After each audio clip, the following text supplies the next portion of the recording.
सुप्रभात। आज की कक्षा में सभी छात्रों का स्वागत है। आज हम पेपर क्रमांक 4 हिंदी संत काव्य तथा राष्ट्रीय काव्य धारा के अंतर्गत रहीम तथा रहीम के दोहों का अध्ययन करेंगे। रहीम का पूरा नाम अब्दुल रहीम खानकाना था। ये प्रसिद्ध मुगल सम्राट अकबर के सेनापति और उनके अभिभावक बैरम का के पुत्र थे। रहीम अनेक भाषाएं जानते थे। रहीम का उपनाम खानखाना था। तुलसीदास, केशवदास आदि समकालीन कवियों से इनका अच्छा परिचय था। मुसलमान होते हुए भी उन्होंने अपनी काव्य रचना हिंदी में करके उदार हृदय का परिचय दिया है।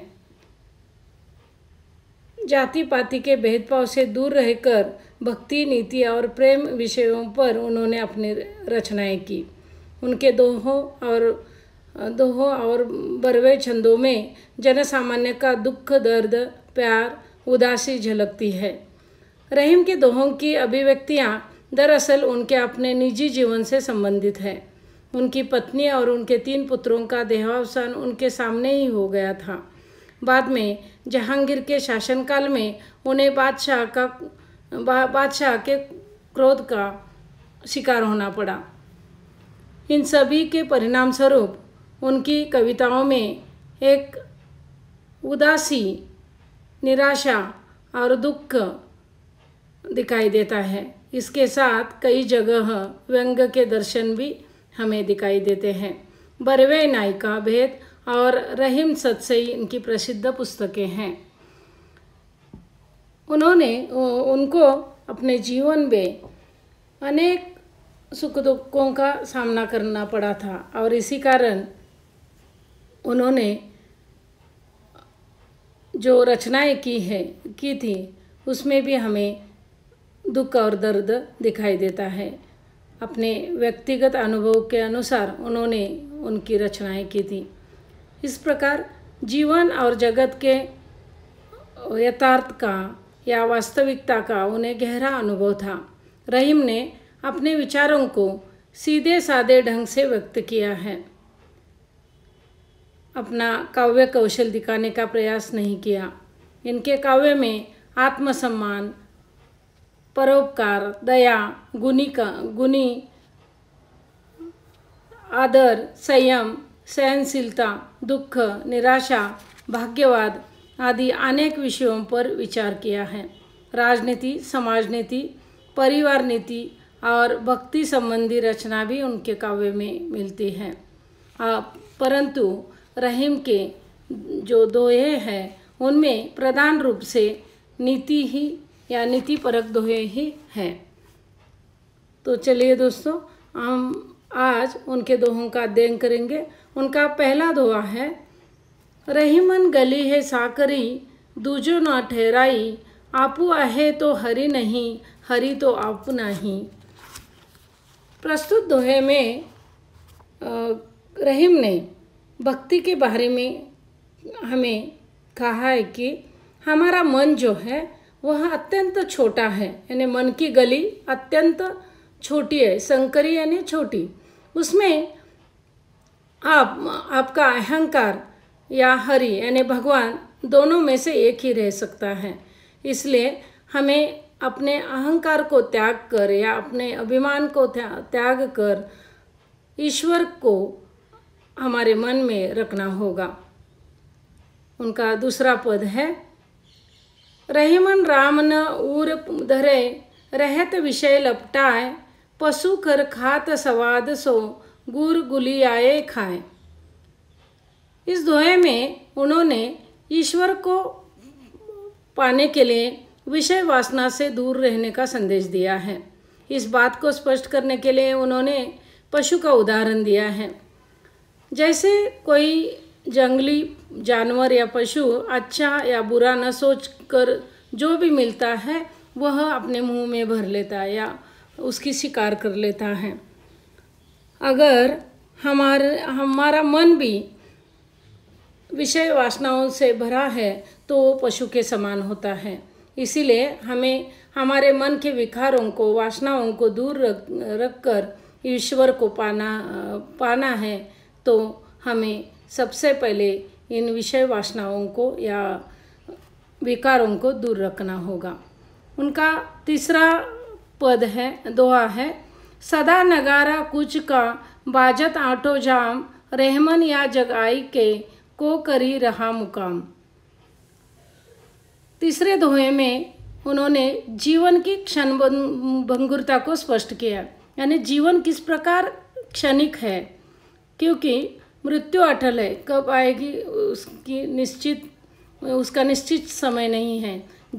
जब हम जन्म लेते हैं तब मृत्यु भी निश्चित हो जाती है।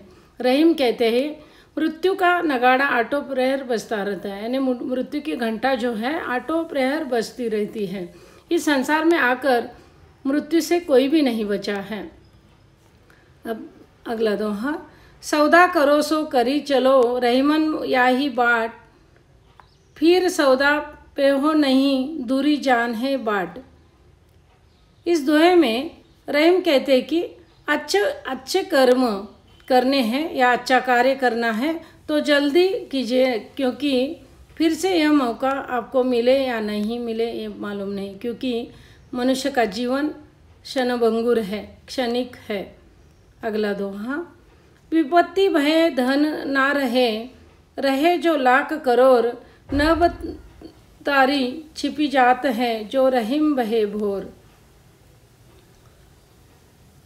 इसमें उन्होंने संपत्ति या धन पर गर्व न करने को कहा है, क्योंकि उसे गर्व न करके बचत करना चाहिए, क्योंकि विपत्ति में या आपके संकट काल में लाख करोड़ों खत्म हो जाते हैं।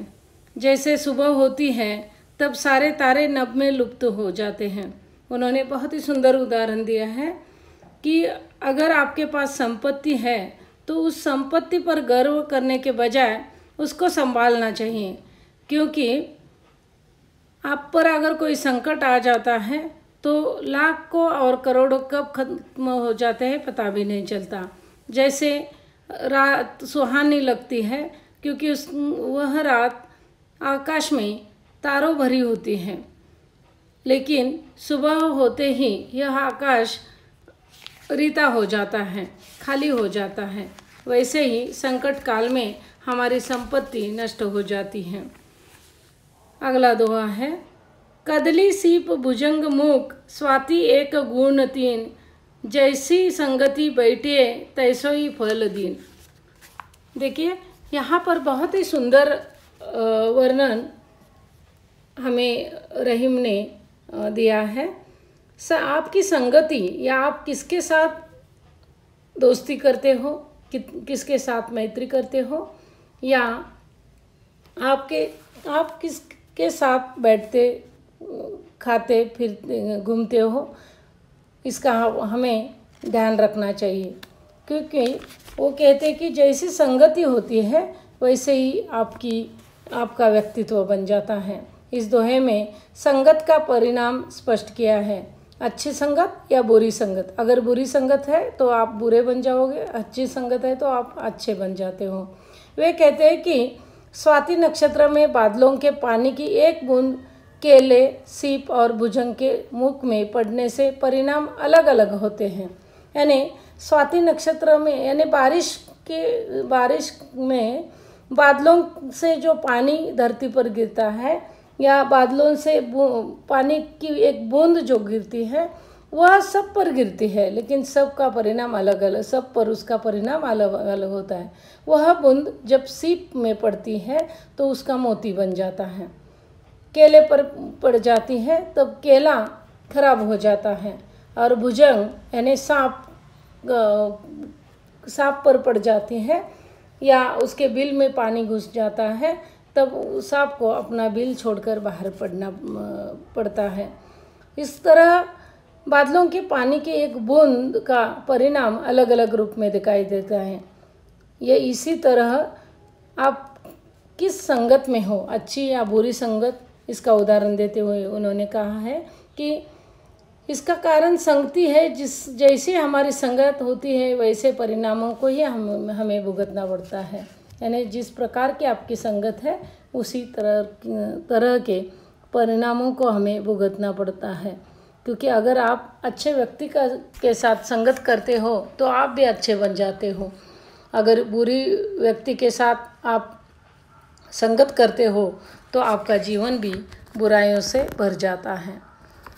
अगला दुआ है, रहीमन सब लागी ठहरे दान मान सन्मान, घटत मान देखिए जब ही तुरत ही करिए पयान। प्रस्तुत दोहे में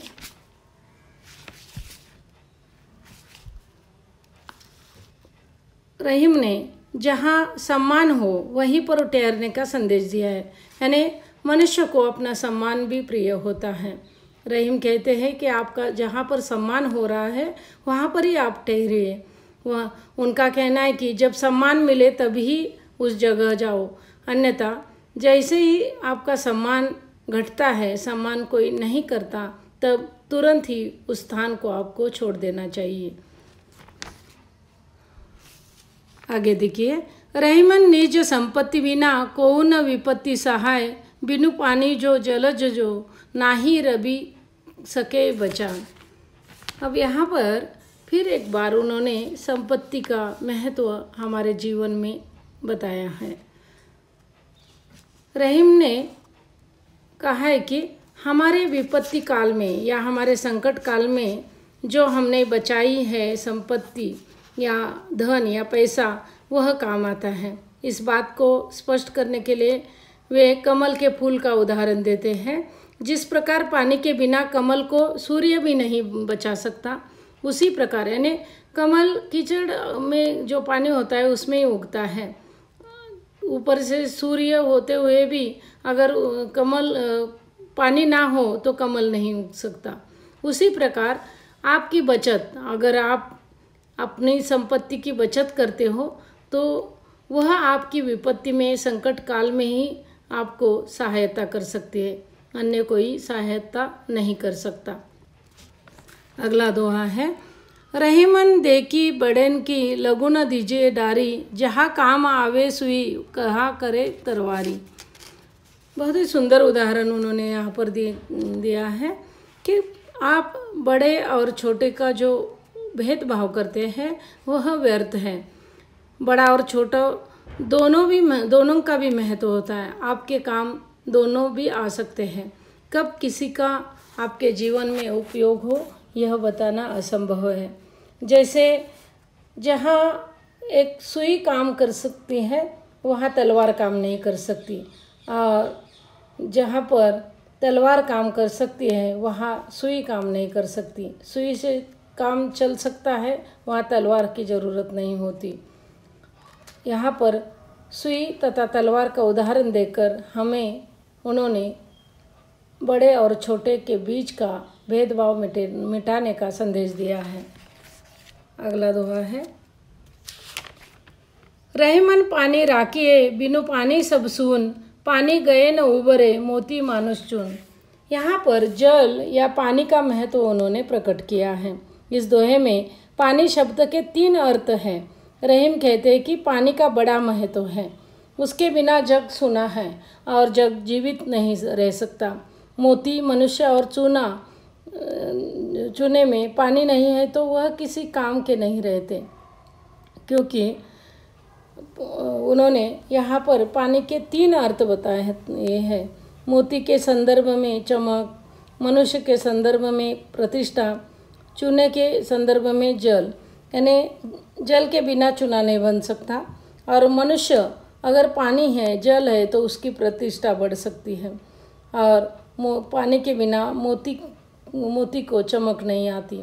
इस प्रकार उन्होंने पानी का मनुष्य के जीवन में जो महत्व है वह हमें बताया। यहाँ मनुष्य दूसरे अर्थ में अगर हम लेते हैं तो वह है मनुष्य की प्रतिष्ठा।